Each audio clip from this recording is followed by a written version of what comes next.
watched an ungodly amount of TV as a child. It didn't matter what station or decade it came from, I would watch it. So when I was like 4 years old, I was watching stuff from the 30s, the 60s, and all the way through modern times. So I was like, yeah, I think everyone knows the classics like the Partridge Family or the Banana Split Show, but I was very wrong. So I went to a couple of my friends and I just started listing off a bunch of like popular shows from just a couple of decades ago. And honestly, they didn't know many of them, but I'm here to change that. You ready to learn about old shows, Bernie? This dog loves TV, specifically trash television. This video is gonna cover the history of television. Now, by history of television, I mean mostly the shows. I hardly go into the technical stuff because I'm not that smart. It's gonna be very abridged because I could sit here for hours talking about TV. Like, I could write a book series on just each decade alone. And it's also going to be very American because pure-blooded American, yeehaw.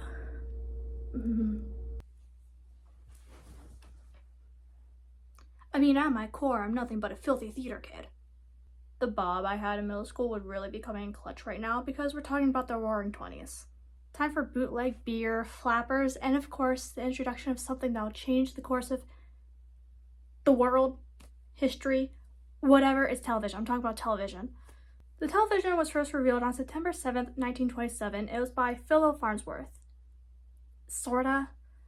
So like the idea has been floating around since like the 1840s, but no one's really like actually worked on it because, you know, they just didn't have the resources. It was until a German student named Paul Julius, you know what? I'm not even going to try to pronounce that. In 1884, a German student basically made the blueprints for them, and then again, nothing was ever done with it. I mean, there were mechanical televisions before the one Philo introduced. So Philo introduced like the electric television, which is like pretty much what we have today. I aim towards my television that's on the wall that you can't see. For the most part, if I talk about technological advances, I'm mostly talking about the electronic television. Honestly, the start is confusing. Honestly, the first couple of decades is confusing because like every couple of months they're coming out with like new prototypes and versions, and oh my god. When I went over to the TV museum over in Hilliard, there's so many TVs that are from like the 30s because like every couple of months there's just like a new version because I kept just adding and adding and adding and making new developments. But you know, I don't want to talk about the actual fun stuff, you know, the shows. Well, more like 40-minute films. Yeah, there weren't really actually shows around. It was just like random crap that they just had sitting around, honestly. I just want to preface by saying that a handful of broadcasts have happened before Farnsworth rendition of the television came out, but they aren't interesting really. They're just like test screens. So basically what I'm trying to say is I'm jumping to the end of the 20s because nothing entertaining happens until then. As I said, jumping to the end of the 20s. 1928 introduced us to The Queen's Messenger. It was one of the first like drama shows to be made specifically for TV. Though it's not really a show, it was a 40-minute, it's not really a movie, not really an episode, just a 40-minute film, honestly. It's hard to get a clear answer about anything from this era because it's just, a lot of it's lost, so it's hard to know what's happening. The quality of the film that we even have left is really poor because the screens at the time were literally the size of my hand. Like, I have a photo. I have photographic evidence!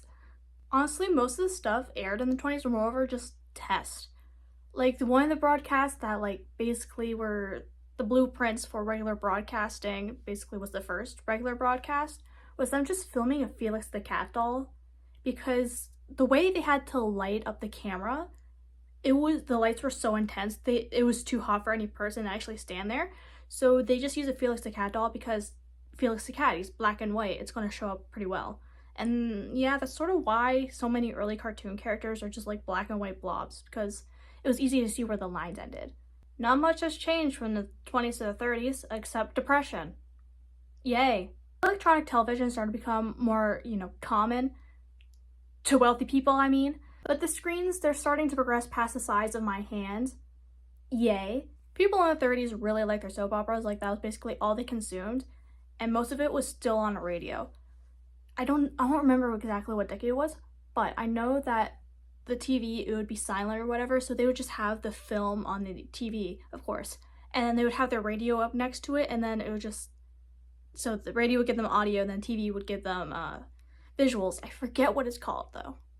My bad. Honestly, it's hard to find anything that's from pre-40s, specifically pre-1947, because, I don't know how to describe this. A lot of things were filmed live. Not in like a Saturday Night Live way. Are those even, I don't even know if that's actually filmed live. Not in the way that sporting events are filmed live. So they would have pre-filmed stuff, but they didn't know how to actually like transmit it, you know? So they would project it onto a wall and live stream the recording. So you know how like people would like record their TVs and post the episodes or clips on YouTube? Yeah, that's essentially how television was. So alongside that and just regular live recordings, there's really nothing. There's no archival footage at all. So it's really hard to find any information on any shows, honestly. Like the Alan Resman show, at least that's what we think it's called. No one really knows anything about the show besides the fact that it was hosted by Alice Resman. It was aired semi-regularly in 1931. It was roughly 15 to 30 minutes long, and it's just her performing songs. But outside of that, we don't know anything about it. I mean, that's a good premise of the show, but like, what songs does she sing? I don't know. We don't know the name of the show, don't know the songs, anything else she did on it. We have no footage, absolutely nothing. It was even hard to find photos from the set. This exact scenario applies to so many shows, but actually all the shows in the 30s. Television Goes, Hints for Swimmers, Vine Street, all of them aired in the 30s, no footage of them at all. Anyways, here's the more fun stuff instead of being sad. In 1936, the first live airing of a sporting event was the Olympics in Berlin. Yeah. The first sporting event in America to be aired was in 1939 against the Columbia Lions and Princeton Tigers, both college teams. Of course, they're both college teams. Why wouldn't they be? It is now the 1940s. You may be thinking, wow, we're really flying through this, and you would be right. Just give it a little time before I get stuck on the 60s. Anyways, 40s. We have sitcoms now. At least ones that are longer than 30 minutes. Shows made for kids are becoming more popular, and we have cable now. From this point on, things are actually truly starting to get interesting for TV. Like the past 2 decades, I was not interested in that at all, even though I love researching it. There's just nothing interesting going on. Things are becoming more consistent, and by 1947, we're actually starting to archive footage. Just don't let the BBC get a hold of it. TV still look relatively the same, but they are starting to work on color television. In 1940, the television world was introduced to the NHL, the first broadcasted game being New York Rangers versus the Montreal Canadiens. Ew. 1946 gave us For the Children, which was the first kids show. Technically, well, not technically, it did come out in the 30s, but it was ended because of World War II, and BBC just cut all their shows to focus on the war. So that's why I'm more over putting in the 40s, because that's when it was most popular and ran for longer. You're going to see a common pattern here. A good chunk of shows were variety shows. So it was a variety show. It involved storytelling, puppet shows, songs, yada yada. In the same year, we got Pinpoint Progress, which was the first sitcom. At least it was the first sitcom that was in half-an-hour form for television. It was about this guy who owned some small store, and everyone in his life got in his way, and he's just trying to get around them. And it sounds like a nice show, and I would love to watch it. If I could. As per usual, all the episodes are missing. The next year, in 1947, we got introduced to Mary Kay and Johnny, which was the first American sitcom.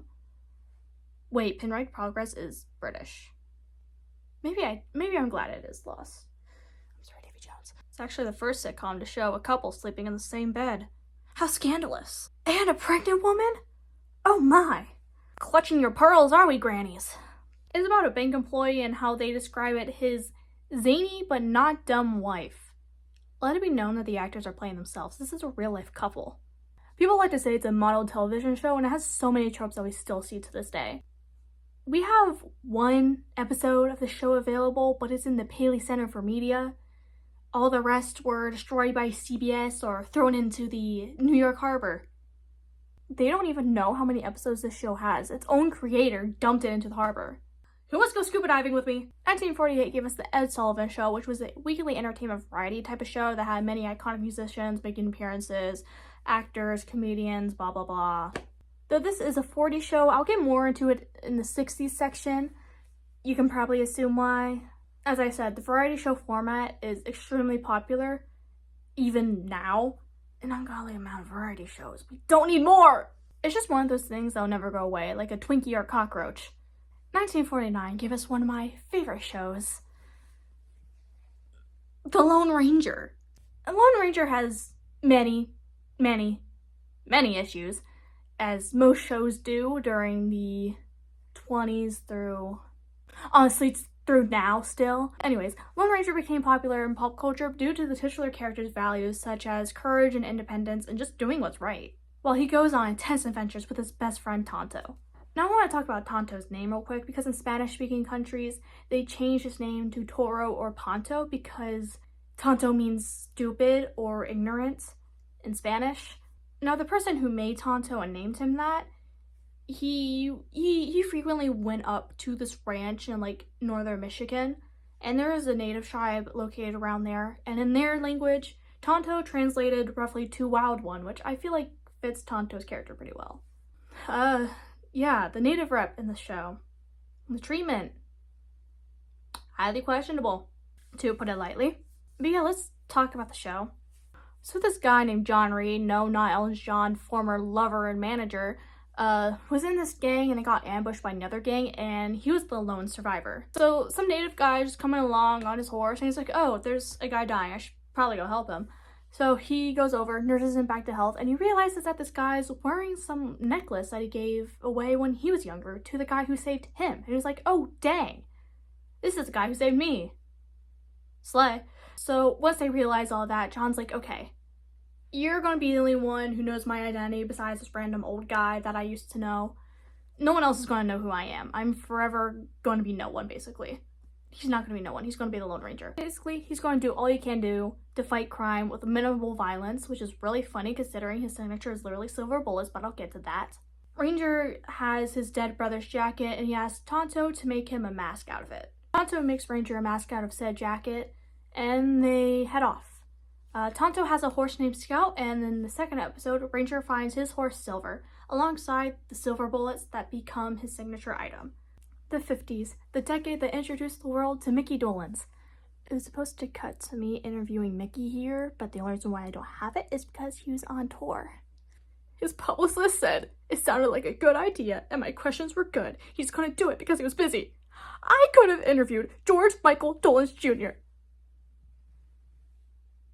I was gonna ask him about TV like during the 50s and 60s because he's been working with TV ever since the 50s when he was a little kid, like around 8 years old. He was in Circus Boy. 60s, you know, the Monkees, and then so on and so forth. Every decade he's been in something, honestly. It would have been so groovy. Anyways, we got TV remotes now, ironically called Lazy Bones.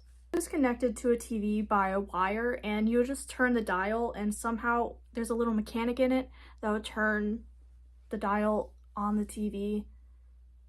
I don't know, I'll need to see visual evidence of it. But by 1955, we got a wireless one. Color TV is starting to be mass-produced, and I think it's time that I discuss tape wiping. A lot of the missing film from the 50s to, well, honestly, the start of television to like the mid-70s, a lot of it was self-inflicted because we would just wipe the tapes. It was infamously done by the BBC.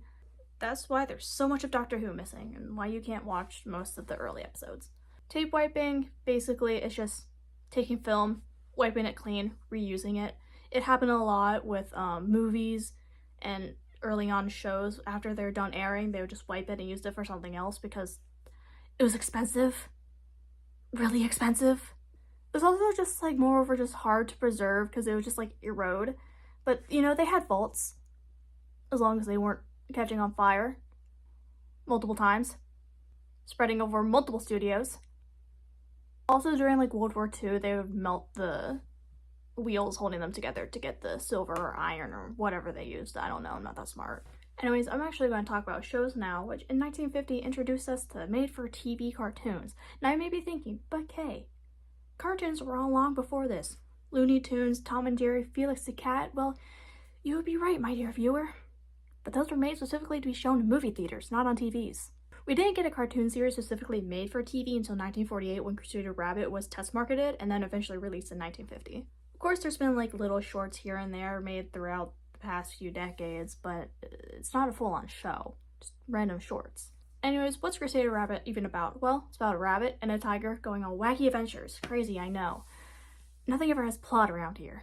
1951 gave us Amos and Andy, which was originally a radio comedy and also a minstrel show. If you don't know what minstrel shows are, it's just straight up racism. People would just put on blackface and do like the most racist thing you can ever imagine, essentially. The original radio show is from the 20s. Are we shocked? And it was originally called Sam and Henry, and it was just the two white guys putting on a very stereotypical black accent, I suppose. But in 1951, they changed it to Amos and Andy and actually casted black actors to play these characters. The entire cast was played by people of color, which made it the first show to have an all-black cast, though that didn't stop it from being terribly offensive. It was still highly racist, with the showrunner still being white and making the actors play into racial stereotypes. Racist stereotypes, racist story plot lines, and it got to the point where the NAACP got involved and was like, hey, can you guys stop? There's a handful of documentaries out there that I recommend checking out if you want to know more about this topic. I'm not that qualified to talk about it. Honestly, I'm not qualified at all to talk about it. Complete tonal change here. We're going to 1951, which gave us I Love Lucy, arguably the most popular show of all time. When thinking of classic TV, most people think of the show. Little me would be sitting in the living room while my stepdad does his nightly watches of Young and Restless, and advertisements for the box set or something in color would be on TV, saying, hey, Lucy's back. Little me found it a little jarring that the show was in black and white, but now I find it really difficult to watch shows in color sometimes. When I Love Lucy was airing, 4 out of 6 of the seasons were the most watched TV show. To this day, it's still being aired worldwide, multiple languages, getting 40 million viewers a year. This show is 70 years old, by the way.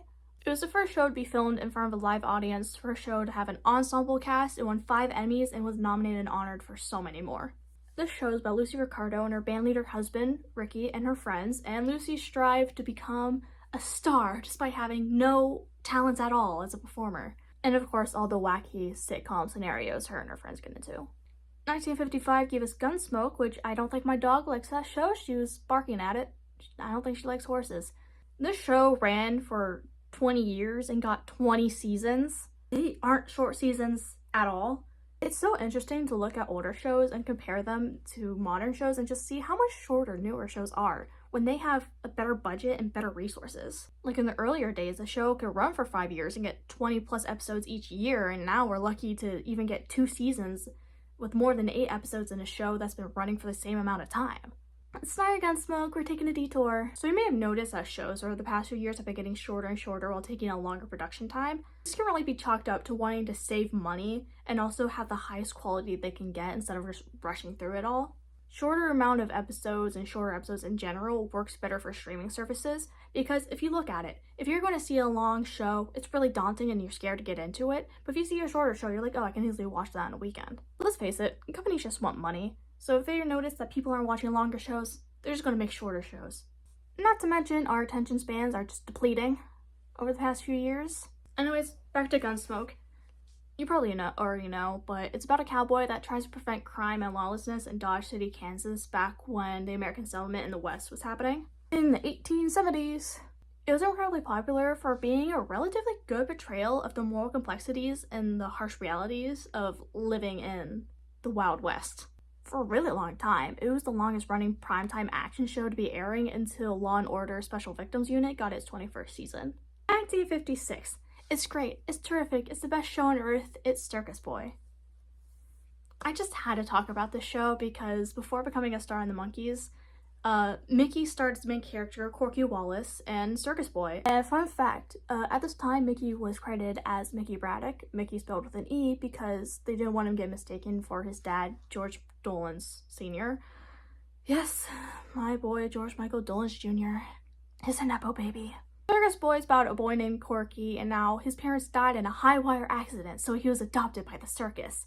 We follow him in the circus as they try to navigate through life and, this whole new situation of Corky being an orphan and being adopted by a circus. His sister Coco was on the show a few times. I love Coco. I saw her in concert Also, there's a few references to the show in The Monkeys. But in Monkeys at the Circus, Mickey is often found like humming this theme song, and he gets asked, "What is that from?" And he's like, "I don't know. It's some like old show I used to watch." And he also said, "Man, I haven't been at the circus since I was a little kid. I have a theory that Monkey Show Mickey and Corky are actually the same person." And then in the song, "I'm Going to Buy Me a Dog," Mickey says that he can train a dog, and Davy says, "I thought you only trained elephants." In Porpoise Song for Head, there's a line that says, "Riding the back of giraffes for laughs is alright for a while," and I just think that's neat. We are officially at the longest segment of this video, and I am so sorry. The 60s, my specialty, introduced us to this never-ending show named Coronation Street. Thing's been going since December 9th, 1960. It also introduced us to Davy Jones, so I can't smack talk it too much. And no, I don't have a cutaway gag to me interviewing Davy. He's been dead for over a decade. Color TV is starting to become more common, again, at least in the US and other wealthier places. Honestly, a lot of countries didn't start getting color TV until the 80s, and even now, not all of them are fully, colored. Now we have portable and satellite TV. All those great dishes on the houses, yeah, they're for TV. They get communication from communication satellites that orbit Earth. I don't even know what I'm describing this. By the end of the decade, roughly 95% of people in America had TVs in their house. Shows are becoming more diverse, there's just more shows in general. There's a decline in drive-in and traditional theaters, and more Saturday morning cartoons are getting aired. We also got PBS in this decade, which Michael Nesmith sued. 1960 introduced us once again to Coronation Street, and I'm fully convinced the show will never end. I was going to watch it, but the episode count at the time I was writing this, which was February 3rd, is 11,484 episodes, which the episode count now is March 27th, a whopping 11,518 episodes. Honestly, I'm just going to watch the episode that Davy is in. Yeah, Davy Jones is in this.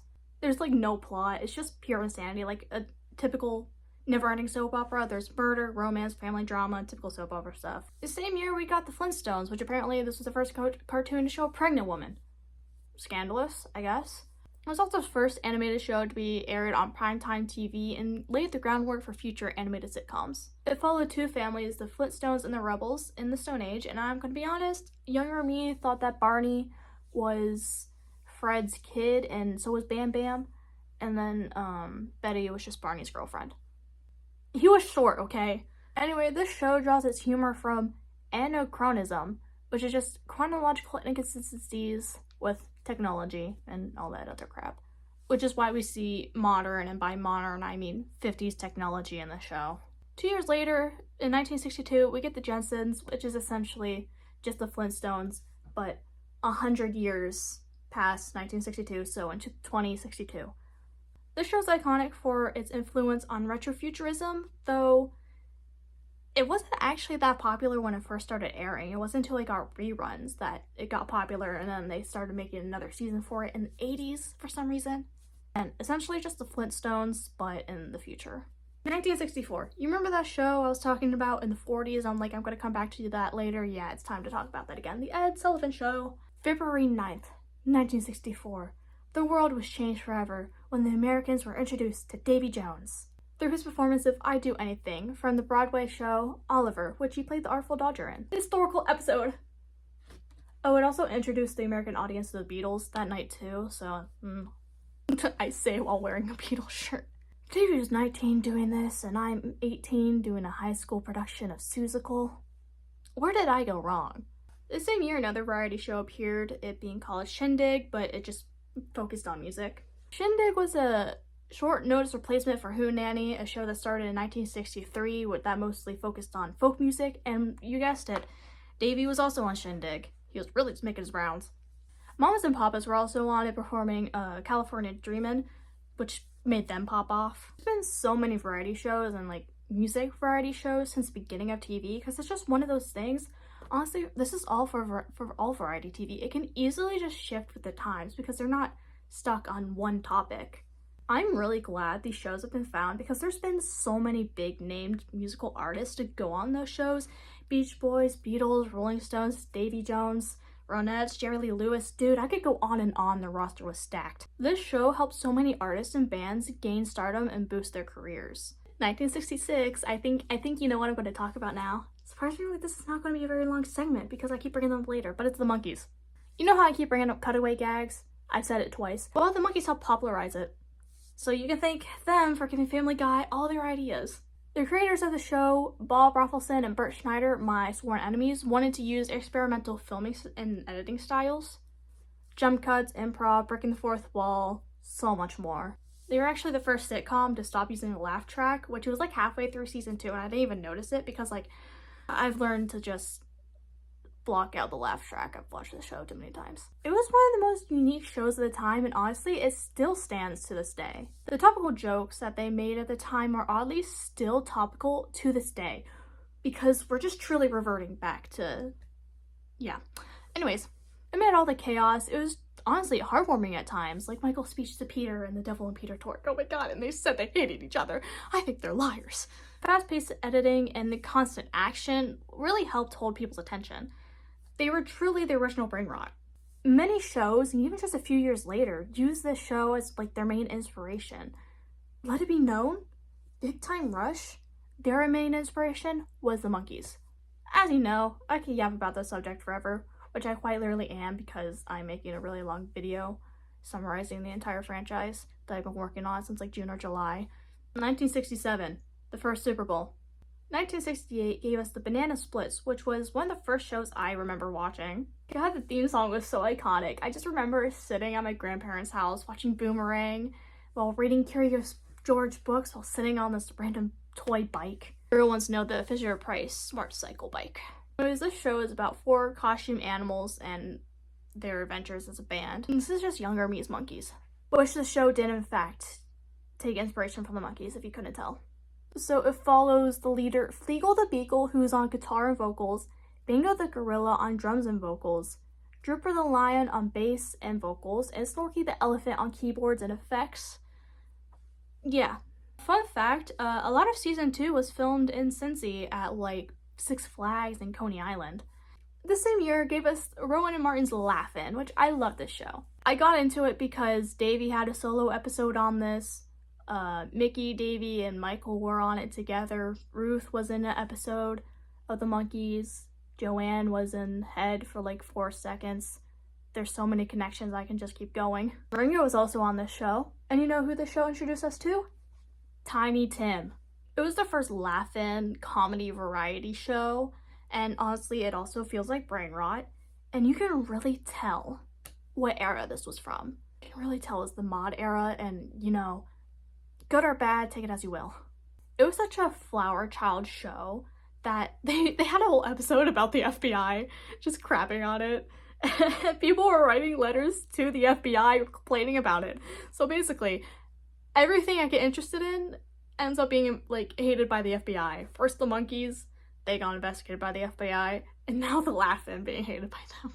Hosted by Dan Rowan and Dick Martin, which, fun fact, I share a birthday with Dick Martin. Regulars on the show, at least for like the first half, was like Goldie Hawn, Joanne Worley, Ruth Boozy, Henry Gibson, Roddy, I can't remember his entire last name, Artie Johnson, which his brother actually wrote a couple episodes for the Monkees. His name is Coleslaw, and so many more. I just can't remember their names off the top of my head. 1969 gave us the Brady Bunch, which shockingly, when it first came out, just like the Jetsons, it wasn't that popular until I got reruns. I think you know the plot to the show: a blended family between a guy with his 3 sons and a woman and her 3 daughters trying to navigate their new lives together. Unlike other shows at this time, it didn't comment on current political affairs or events, which honestly, like every show during this era was.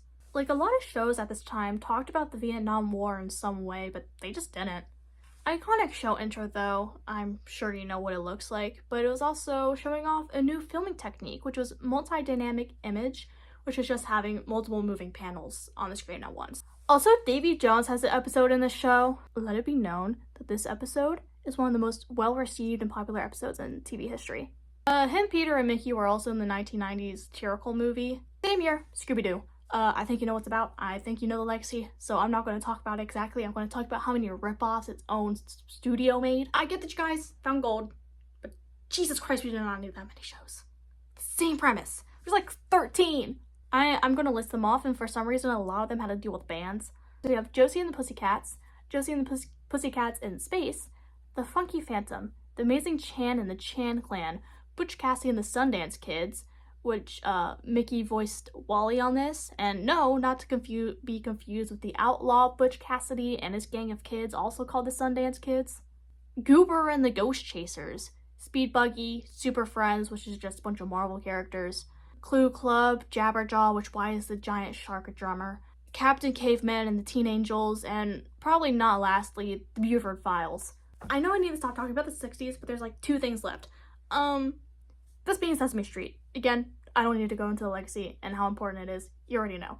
And then around this time, too, we started getting public access television, which, honestly, you can just look that up. There's so much to it. Oh my god.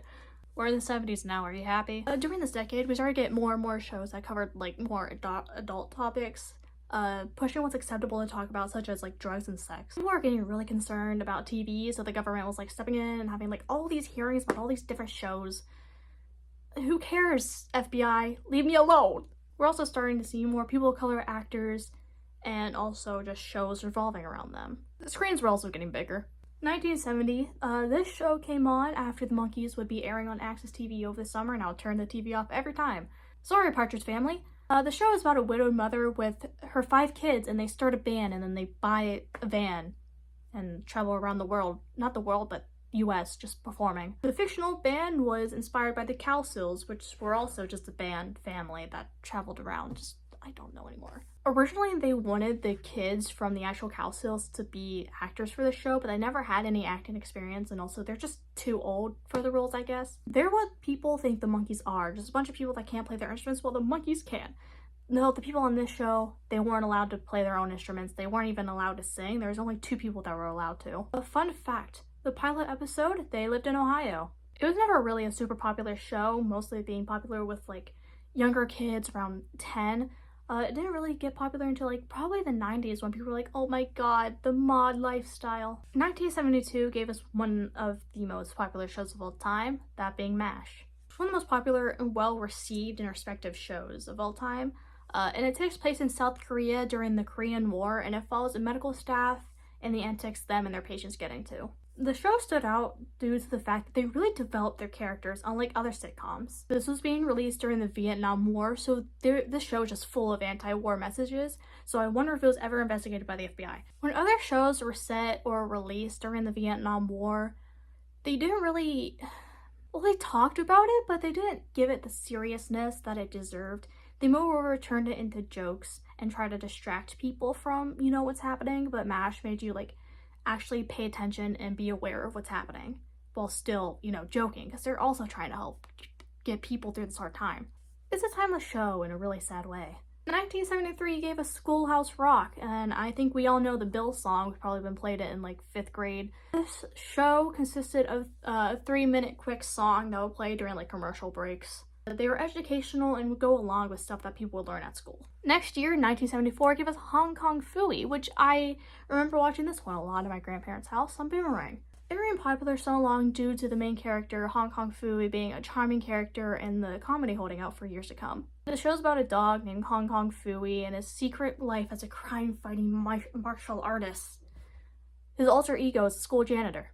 1975 gave us The Jeffersons, which was a spin-off show of All in the Family. It's about the main show's family and their neighbors' everyday lives after moving into a really nice Manhattan apartment from the money they got from owning a dry cleaning chain.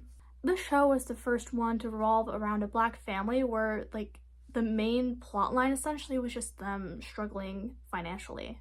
Not many shows had black leads at the time. I think the last one was actually Amos and Andy, which was back in '51. Many loved it, but, you know, it did have its fair share of criticisms. Some said that it fell back on racial stereotypes and lacks ethnic realism. 1977 gave us Pinwheel, which was aired on the channel Pinwheel. It was actually aired on a test station here in Columbus, Ohio, and 2 years later it became the channel we all know, Nickelodeon. But the show itself is a kid's show, and it's based on a house named Pinwheel House. How creative. It was a mix of a human and puppet show, honestly just like Sesame Street. As expected, a good chunk of this show is missing, and this is actually what introduced me to Lost Media, so this holds a very special place in my heart. 1979 gave us ESPN. Cool, I guess, I don't know. Honestly, props to all the people that did their own hair in the 80s, like every single day, because it hurts a lot and I couldn't even get in the right spot no matter how long or I took. It's supposed to be like more over here, but I can't get that far. This was where I start losing my grip on TV. I think I lost my grip on reality a while ago. If you couldn't tell, I'm more of a mid-40s to late 70s kind of loser. By this decade, every country had access to color television, but that's only if you could like afford it. Also, like the art style for this era, for cartoons, they're so ugly. Like, it's so cheap. Ugh. Looking at you, New Adventures of a Lone Ranger. Game shows, they started becoming more oddly physical. Comedy started to become more lighthearted, though of course they still had their moments where they focused on more serious topics, which people like to call special episodes. I feel like that's more prevalent in the 90s. It starts here, I guess. Honestly, this was probably like the biggest decade for TV, especially with comedies, because this is like considered the start of the golden age for TV.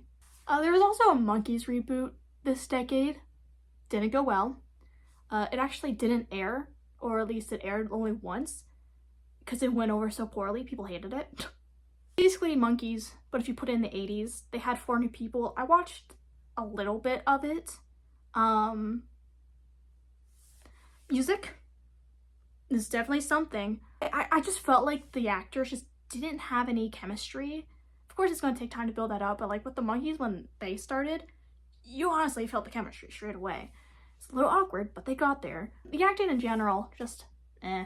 My favorite interview from the guys was in the 80s. It was between Mickey, Davy, and Peter, and they got asked about the show. Davy threatened their families, so he says. They didn't really talk much about the show. They're just like, oh, the actors are nice. And then they moved on. Did you guys see my shirt? This is actually from the 80s. There's no Michael on it, though. 1980 introduced us to CNN. It was the first 24-hour news station, and that's really all I'm going to say about it. But there's like 500 failed CNN channels. It's absurd. The next year, in 1981, we got the Smurfs, and I remember watching this at my grandma's all the time. I still watch it now occasionally. I think we know what the Smurfs are. Little blue guys and one girl just living there, and then some random wizard named Gargamel and his cat are trying to kill them or something. Same year, we got MTV, which Peter, Davy, and Mickey were VJs a few times. It's hard to quickly explain the importance and impact MTV has had. There's probably videos out there on it, but to boil it down real quick, it showcased many musicians from different races, backgrounds, and genres, big pop and a lot of things, made music videos a lot more popular. You probably already know that, but like, do you know the history of MTV and how it came to be? No, not modern day MTV. The MTV that hardly even plays music videos now. I told you that the inventor is basically Michael Nesmith.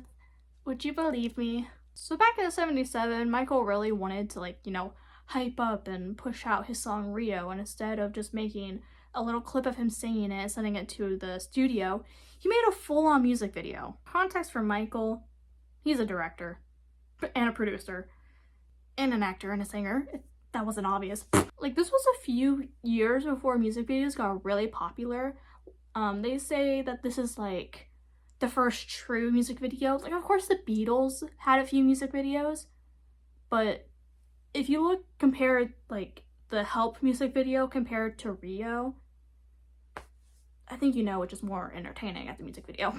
For some reason, the video became a huge hit in Europe, and Michael's like, yo, this is actually pretty cool. And he was like, what if I made a TV station or just a show that was just purely music videos? And that's how Pop Clips was made.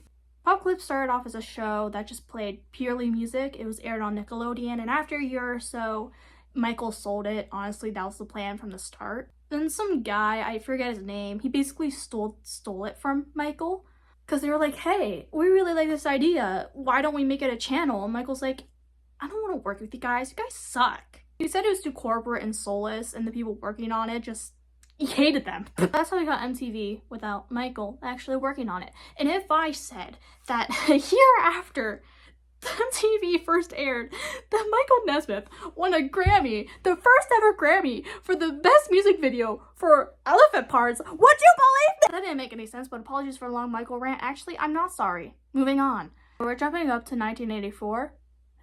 We're going back to public access TV, and this is a year that a lot of the stations that people can go to start shutting down because of legality issues. The government and overall the people were concerned about the ethics and morals with what things were being shown. So with that, it just became less popular over time. Of course, it's still around today, but it's really just not that popular. Like, I don't know of any, like, current public access shows besides, like, PBS. I don't know. Michael Nesmith do that, which I already said. Michael Nesmith's son followed me on TikTok one time, then unfollowed me. The next year, we got introduced to Care Bears, which they already are around, but they didn't get their first show until 1985. I only really brought this up because I love the Care Bears. They're one of the most popular things in the world, and they were created in Ohio. 2 years later, in 1987, we got Full House. I think you know the plot, as per usual. A guy's wife dies, which leaves him with their 3 children, and he lives with his brother-in-law and then his childhood best friend, and they all come together and try to raise these 3 kids, and then another woman comes along, and then there's 2 more kids. It's iconic and popular for its positive life lessons and values. It also tells stories that help people connect to each other and just get their life, I guess. 1989, The Simpsons. This is the longest running cartoon in America and one of the longest running shows ever. It follows, shocker, The Simpsons and their family and their everyday life in Springfield and all the people around them. There's only so many ways you can describe an animated sitcom with a family. Why is there so many of them? Same year we got Seinfeld. I don't even know what it's about. I don't care. I don't even like Seinfeld. I don't like Jerry Seinfeld. I've watched a few episodes here and there throughout the years and I just never picked up on the plot. It's about this guy, Jerry Seinfeld, he's a comedian, and his 3 other friends and their wacky characters who come to class. I don't care! I just don't see the appeal of the show, okay? I can't keep doing this. I should just reviewed Parks. We're at the 90s, if you couldn't tell. We're getting more and more TV channels on cable, so TV is becoming more of a personal experience rather than a family affair. Sitcoms are becoming more topical and reflective of the times. We're starting to get flat screen TVs. 1990, we got Law & Order, which is the show that took over Gunsmoke. And Law & Order is so confusing looking at it because the Special Victims Unit also classifies under Law & Order, so it's combined. I don't understand. There's just so much to it. There's so many different names. I don't know. Same year, we got Fresh Prince of Bel-Air, which street smart Will Smith gets sent off to Bel-Air from Philadelphia to live with his very rich family. The show tackles issues like racism, gambling, drug abuse, and so much more. It's hard to cover it. I said in the 80s segment that there's episodes that are called, like, special episodes. Well, it becomes very normal to see those in the 90s. Next year, 1981, we got Rugrats, which is a cartoon about babies and toddlers and their wacky adventures and just seeing life through their lenses of eyeballs. What? It was pretty well respected at the time for its variety of religions it portrayed. Of course, it did have its issues here and there, but overall, it was pretty accurate and respectful for what it portrayed. In 1993, Boy Meets World. Again, Davy, Peter, and Mickey were on a few episodes.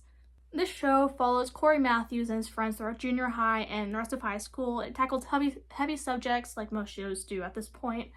And you probably know its spin-off Girl Meets World and Sabrina Carpenter. 1994 gave us Friends. 6 friends that live in New York in the same apartment or whatever. I don't know. I think you know what I'm going to say at this point. 1996 gave us Sabrina the Teenage Witch, which Davey was in an episode of this. I'm not even trying at this point.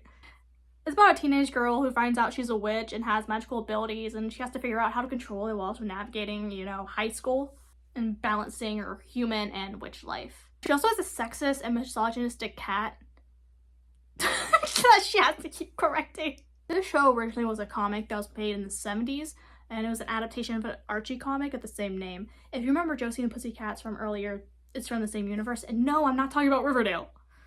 1997 gave us That 70s Show, and good lord is that cast a mess. About a family and some friends in the 70s. Same year, 1997, we got South Park. You already know South Park. 1999, we got SpongeBob. Say it with me now. Dave, you wasn't an episode of this. One of the longest running shows. Everyone knows SpongeBob. I don't know why I'm even bothering. Family Guy, same year. I'm not talking about Family Guy. Though, in 1999, DVRs are released. And now we can record shows. And when we go to watch it on the DVR, we can rewind, pause, and sometimes even fast forward. I'm not bothering with my costume at this point, but I don't know how to go across this. We're having a complete tonal change here. I am talking about 9/11. We are in the 2000s now. Yes, it feels like a really weird thing to bring up, but surprisingly, it had a huge impact on TV and how it ran. Like, every station was covering this, and like we even saw an attack live, which is something we'd never seen before on TV. I feel like what happened on that day shows how important TV can be, because we're getting information like that. In an era that we didn't have social media, or like there were hardly any out there and it was harder to get information out, this was really important. It also affected how TV shows ran. Like, so many things got postponed, canceled, or censored.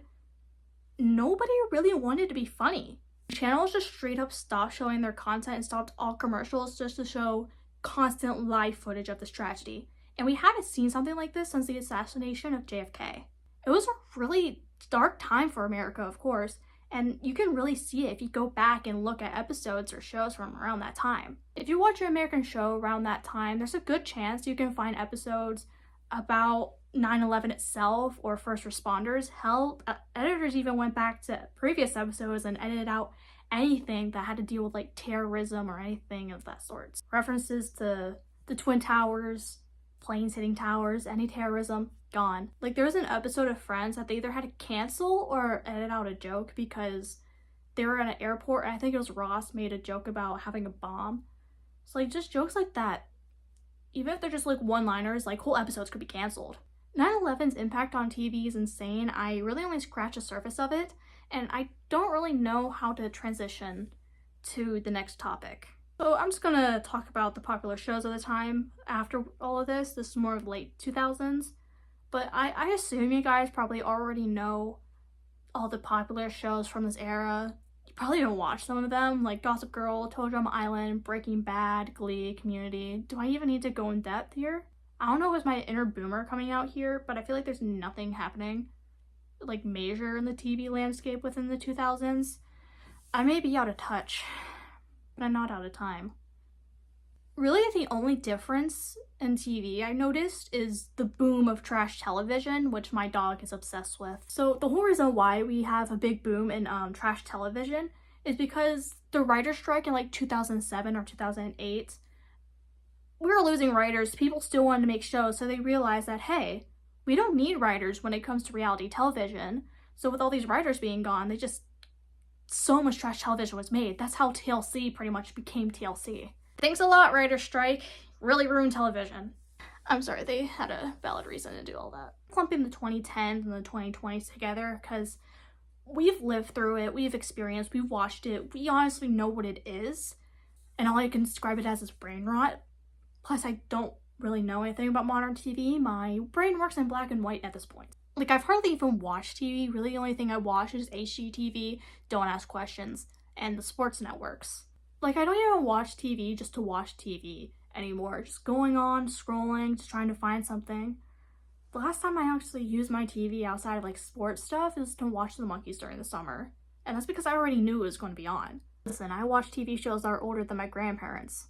Shared services have been around for a while, but I feel like it's around 2015 when it really like boomed, especially during and after COVID. I fear we're experiencing the death of TV, or at least we're in a very dark era for it. Sales and watch time for TV are going down. They're at an all-time low for a very long time. It's making me sad. There's just a certain charm that TV has that streaming services don't. It picks what you watch, essentially, all the annoying commercials. When episodes would come out and the next day you go off to school or work and you're talking about the newest episode, like, we don't have that anymore, really, because streaming services, you get all the episodes at once and you just fly through them. The tests, the alerts, channels not working when there's a storm or even just a slight breeze, hijackings. I love that stuff so much. I believe that the switch from analog TV to digital TV was the start of the downfall.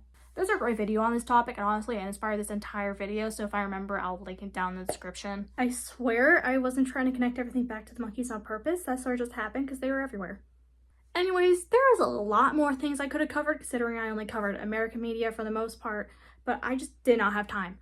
I wish I could have gone more in depth, but you know, theater really ate up my time. At the end of the day, Philip created TV to bring people and families together to share their stories, become less ignorant towards each other, and create world peace. Did TV reach that goal? No, not completely, but it's not from a lack of trying. Maybe one day we'll reach it, but who knows? We'll just have to keep watching. That's all, folks.